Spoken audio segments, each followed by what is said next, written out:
Coming up, as more of your users build Power Platform experiences around company data and processes, we're going to take a look at the controls that you have in IT to manage environments, monitor across your tenant, as well as secure data access and more. So today I'm joined by Julie Strauss, who's a director of the admin and governance team for the Power Platform. Welcome to the show. It's great to be here, Jeremy. Thanks for having me. And thanks for joining us remotely today. So low-code environments, such as with Microsoft's Power Platform, have really now become more and more prolific. Power Automate, for example, is one of the most popular automation platforms now on the planet, with around 25 billion process flows running every day. And Power Apps are also super popular, as we saw with things like Team Rubicon's use of Power Apps, as well as pharmaceutical company GSK's implementation that we had recently on Microsoft Mechanics. Now there's a huge momentum that we're seeing with around 3 million active makers of Power Apps every single month, which is all great for business users and citizen developers and pro developers, but what does this then mean for IT?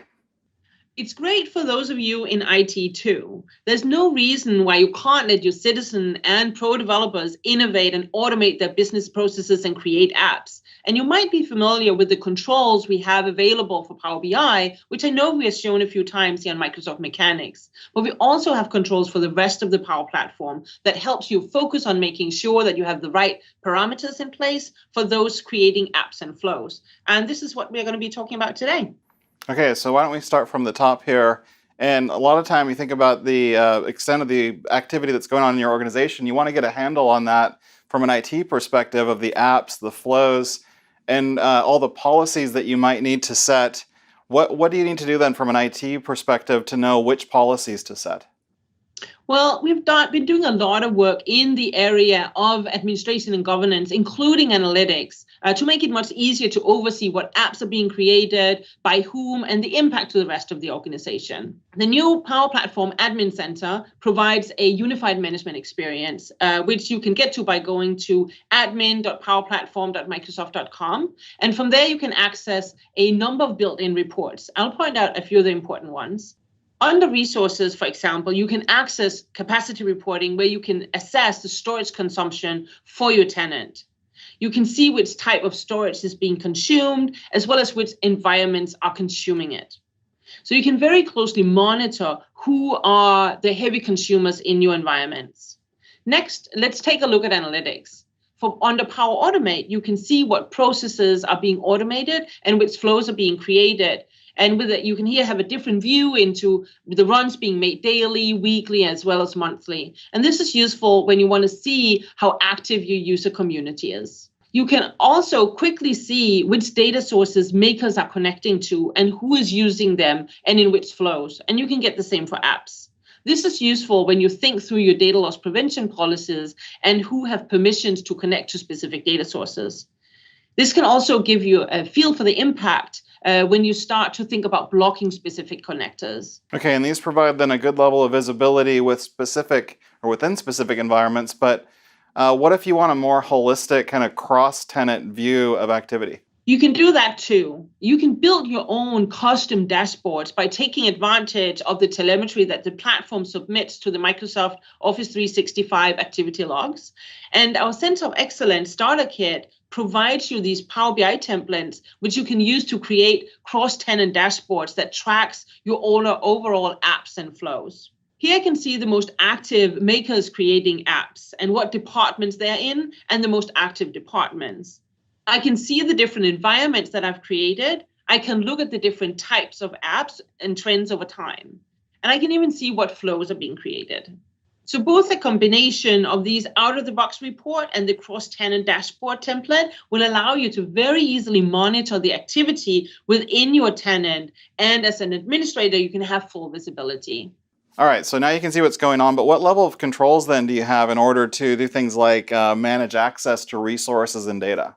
There are multiple layers of security. At tenant level, everything is identity-based with Azure Active Directory, which offers native integration into the platform. This allows you to define conditional access policies for the platform. The next level is environment. As people build out their Power Apps and flows, you can scope permissions further by setting up environments to further govern access to data sources. You can determine who has admin level privileges to perform admin operations within an environment. or who can create content. What is what we call the maker role. You can allow or block connection to specific data sources. And with data loss prevention policies, you can prevent the mixing of non-business and business data sources within a given app.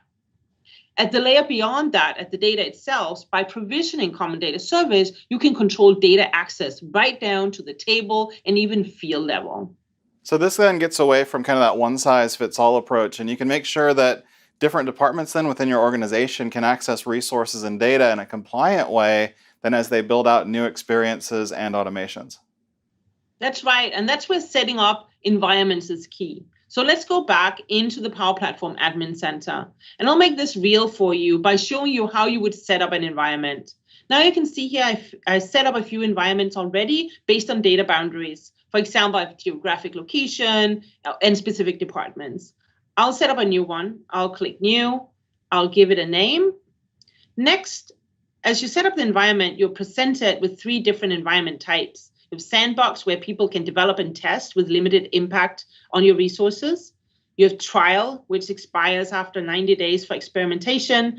Most often, you'll be setting up production environments, so I'll select that. I'll pick a location. You'll typically pick a region that is close to where your users will be. And then I have the option to pick a database, which typically means that you'll be provisioning the common data service, but I'll skip that for now. And I'll go ahead and I'll provision the environment. All right, so then how do you define who has access then to this environment? Well, once my environment is provisioned, I can see the details associated with it. And as an admin, I can perform different admin operations, such as managing and assigning users. I can define whether users should have environment admin privileges or whether they should have maker privileges. I'll go in and assign a maker role to a user. Now, something to point out here is that any user in Azure Active Directory is effectively a potential maker, but you can further define privileges. I'll search for a user, in this case, Sam, and you'll see that it is pulling directly from Azure Active Directory, and I'll add her. And now she can create apps and flows in this environment. Next, I'll go back in the environment and I'll add common data service. I'll keep the language as English and currency as US dollars. I'll go ahead and hit create. And once the common data service is provisioned, I have more granular control over what data Sam can access in this environment. Great, so now you've got additional controls than if you tie your data to the CDS, but how do those controls then work? Well, on the settings, you can see all the additional capabilities that lit up as we provision common data service. To set specific data access controls, I can create a new security role. I'll give it a name, and then I have the option to define more fine-grained access rights depending on what that entity is and what I want the user to be able to do. I can decide if I want the user to read and write or delete data, etc. I'll allow Sam to create accounts, and I will allow her to read and write and to delete. You can see as I click these pies, they change look and feel. One click allows Sam to read accounts she has created herself. If I click twice, she can read accounts created by her business unit. And if I fill in the pie by clicking 4 times, she can read account records created by anyone in her organization. Okay, so you've created the environment, you've kind of assigned a user to it, added the common data service database for more fine-grained control and security. But how then do you govern the access to the data that's living outside of CDS, for example, external data sources? Well, the Power Platform gives you the ability to connect your apps to any data source. And we have more than 350 available connectors that takes care of the integration for you. And so this time we can go take a look at the policies to govern which users can access which type of data. So under data policies, you can define the data sources that a maker in a role can connect to within a specific app or flow. I've defined a few policies here for the different departments already creating apps. Let's take a look so you can see what it looks like.